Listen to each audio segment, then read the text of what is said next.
अब बात करते हैं कि दूसरे लोग, आसपास के लोग जैसे कि फैमिली मेंबर्स, वो कैसे हेल्प कर सकते हैं एक पेशेंट की।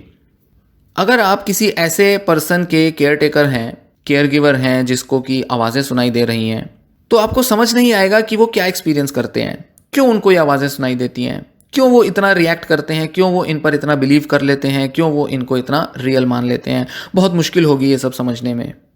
आपको कई बार ये भी समझ नहीं आएगा कि आप इनकी कैसे मदद कर सकते हैं। सिवाय दवाइयों के लिए बोलने के, सिवाय डॉक्टरों से मिलवाने के, आपके पास शायद और कोई ऑप्शंस नहीं होंगे, ऐसा आपको लग सकता है, पर नहीं। बहुत सी पॉजिटिव चीज़ें हैं जो आप कर सकते हो ताकि अपने फैमिली मेम्बर की हेल्प कर सको, उसको सपोर्ट कर सको। तो क्या कर सकते हैं आप? सबसे पहले आप ये मानकर चलें कि उनका जो वॉइसेस का जो एक्सपीरियंस है वो रियल है। ये ना सोचें कि उन्होंने मन से बनाए हैं ये सब, नहीं। क्योंकि उनको बीमारी है इसलिए उनको एक्चुअल में वॉइसेस सुनाई देती हैं।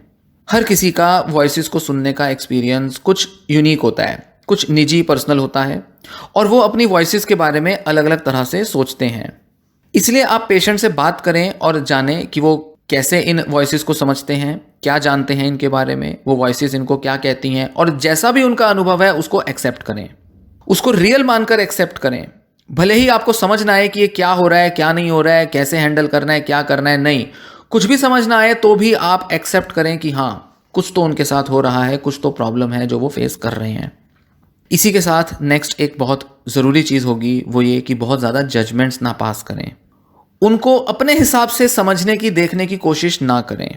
ज़्यादा इस चक्कर में ना पड़ें कि आपके लिए उन आवाज़ों का क्या मतलब होता होगा या क्या हो सकता है, या आपको उन आवाज़ों का आना क्या लगता है कि क्यों और कैसे आता है। कई लोग अपनी वॉइसेस के बारे में बात ही नहीं करते, ना अपने फ्रेंड्स से, ना अपने फैमिली मेम्बर से, क्योंकि उनको डर लगता है कि पता नहीं लोग क्या सोचेंगे उनके बारे में, पता नहीं लोग उनके बारे में कुछ ऐसी एजम्पशंस ना लगा लें, ऐसी धारणाएं ना बना लें जिससे कि वो उनको बहुत बीमार देखने लगें, उनसे अलग हो जाएं, कट जाएं, उनको अपने से अलग कर दें। तो इन जजमेंट्स की वजह से पेशेंट जो होते हैं वो अक्सर खुलकर सामने नहीं आ पाते और घुट घुट के इन सब सिम्टम्स को एक्सपीरियंस करते जाते हैं। और जब मामला इतना बिगड़ जाता है, कंडीशन सीवियर हो जाती है, तो किसी को समझ में नहीं आता कि आखिर ये अचानक से सब हुआ कैसे। पर नहीं, वो अचानक से नहीं हुआ, वो कई हफ्तों महीनों से उनके दिमाग में पनप रहा था। धीरे धीरे धीरे वो सीरियस हो गया, क्योंकि वो बता नहीं पाए, क्योंकि वो डरते थे आपको बताने से, आपके तानों से, आपके जजमेंट से वो डरते थे। इसलिए अंदर ही अंदर घुटते घुटते उनके सिम्टम्स इतने बढ़ गए कि अब वो वायलेंट हो रहे हैं, अब वो पैरानॉइड हो रहे हैं, अब वो डिस्टर्ब हो गए हैं, अब वो सोते नहीं हैं, खाते पीते नहीं हैं, न जाने कितने अलग अलग तरह के एबनॉर्मल बिहेवियर शो करते हैं, क्योंकि वो सही समय पर अपने इन सिम्टम्स के बारे में बात नहीं कर पाए। क्यों? क्योंकि उनको डर था उनके घर के लोग कैसे रिएक्ट करेंगे। इसलिए अपने रिएक्शंस, अपने जजमेंट्स को साइड में रख के उनके साथ डील करें। तीसरी इंपॉर्टेंट चीज़ कि आपके लिए ज़रूरी होगा कि उनके ट्रिगर्स को समझें और जानें कि क्या चीज़ उनके वॉइसेस को बढ़ा देती है या उसे पैदा करती है।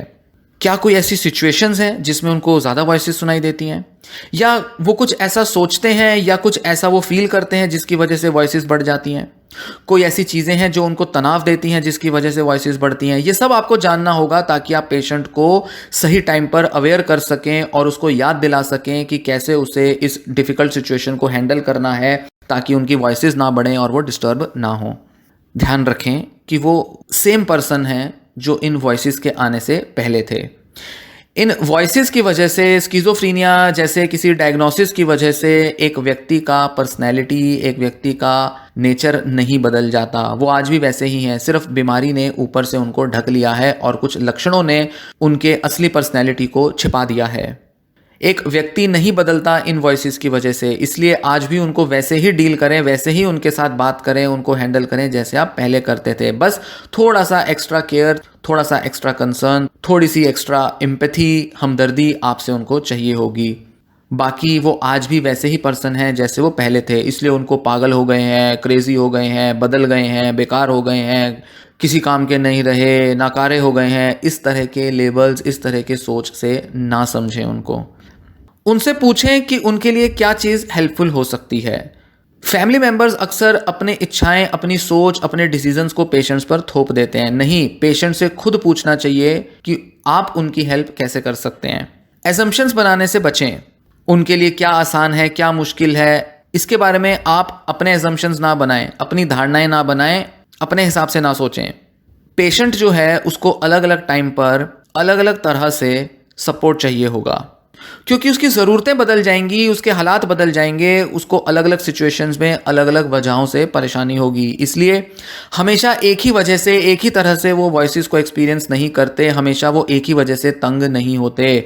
अलग अलग टाइम पर उनका दिमाग अलग अलग तरह से चल रहा होता है।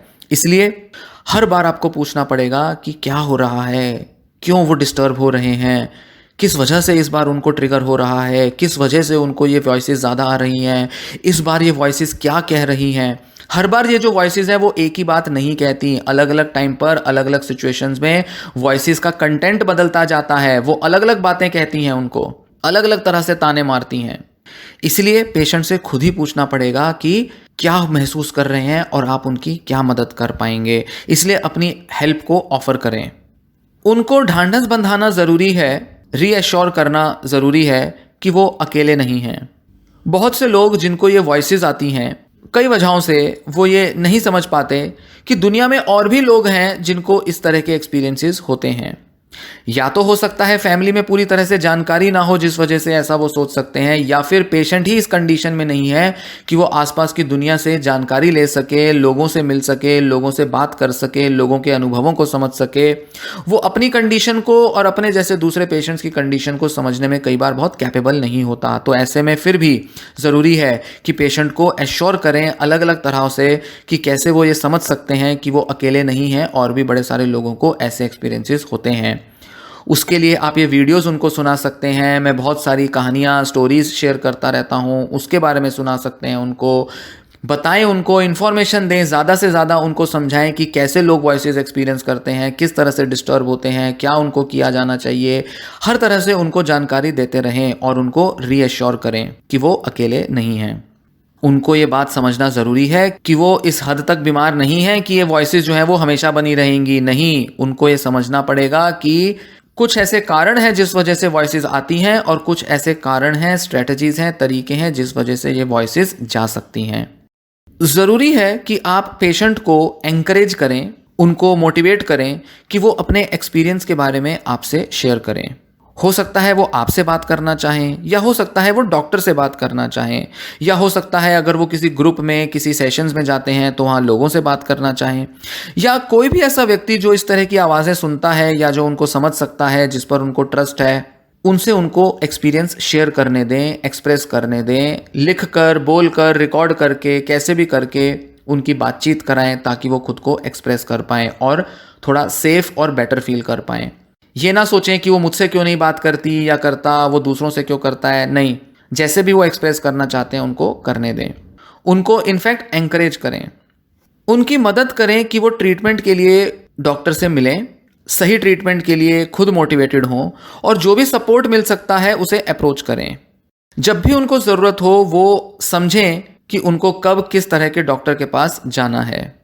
पेशेंट को एम्पावर करना ज़रूरी है, स्ट्रॉन्ग बनाना ज़रूरी है कि वो खुद अपनी कंडीशन में आने वाली डिस्टर्बेंस को पहचान सके सही वक्त रहते, क्योंकि जब देर हो जाएगी तो ऐसे में पेशेंट ज़्यादा डिस्टर्ब होगा और रिलैप्स हो जाएगा। इसलिए इनिशियल स्टेजेस पर, शुरुआती लेवल पर ही बीमारी को, उसके एपिसोड को, या उसके आने वाले लक्षणों को, या किसी भी तरह से पेशेंट अगर परेशान हो रहा है उसको पहचान लेना ज़रूरी है। लास्ट सबसे इम्पॉर्टेंट चीज़ कि अपना खुद का भी ध्यान रखें, अपना सेल्फ केयर पर भी फोकस करें, क्योंकि फैमिली मेम्बर्स की मेंटल हेल्थ भी बेहद ज़रूरी होती है मैनेज करना। फैमिली मेम्बर्स के लिए भी ज़रूरी होगा कि वो अपने को भी मेंटली फिट रखें, प्रिपेयर्ड रहें, और पेशेंट की तरफ से आने वाले चैलेंजेस, चुनौतियों के लिए खुद को तैयार रखें, खुद को सही सपोर्ट दें, डॉक्टरों से मिलें, सेल्फ हेल्प मटेरियल पढ़ें, सीखें, सुनें, जाने ज़्यादा से ज़्यादा चीज़ों के बारे में। स्किज़ोफ्रीनिया, साइकोटिक डिसऑर्डर्स और ये हेलुसिनेशंस कैसे मैनेज किए जाते हैं इसके बारे में समझें। गूगल पे जाके पढ़ें, यूट्यूब वीडियोस देखें, सपोर्ट ग्रुप से मिलें, डॉक्टरों से मिलें, थेरेपिस्ट से मिलें, जो पॉसिबल हो सकता है वो करें। साथ ही अपना मानसिक स्वास्थ्य भी बनाएं, थेरेपी लें, खुद भी थेरेपी लें, डॉक्टर से दवा लेने की ज़रूरत पड़ती है वो भी लें। डिप्रेशन के लिए, एंग्जाइटी के लिए, स्ट्रेस के लिए, नींद के लिए, किसी भी वजह से आपको दवा की ज़रूरत पड़ सकती है या थेरेपी की ज़रूरत पड़ सकती है। इसलिए बेवजह खुद को तनाव में डालने की बजाय पेशेंट को लेकर अपने मन में नेगेटिविटी लाने की बजाय अपना सेल्फ केयर, अपनी मेंटल हेल्थ को ध्यान में रखें। नहीं तो बहुत से फैमिली मेंबर्स इतने नेगेटिव हो जाते हैं पेशेंट्स को लेकर कि वो क्रिटिसाइज़ करने लगते हैं, पेशेंट को धिक्कारने लगते हैं, पेशेंट से दूरी बना लेते हैं।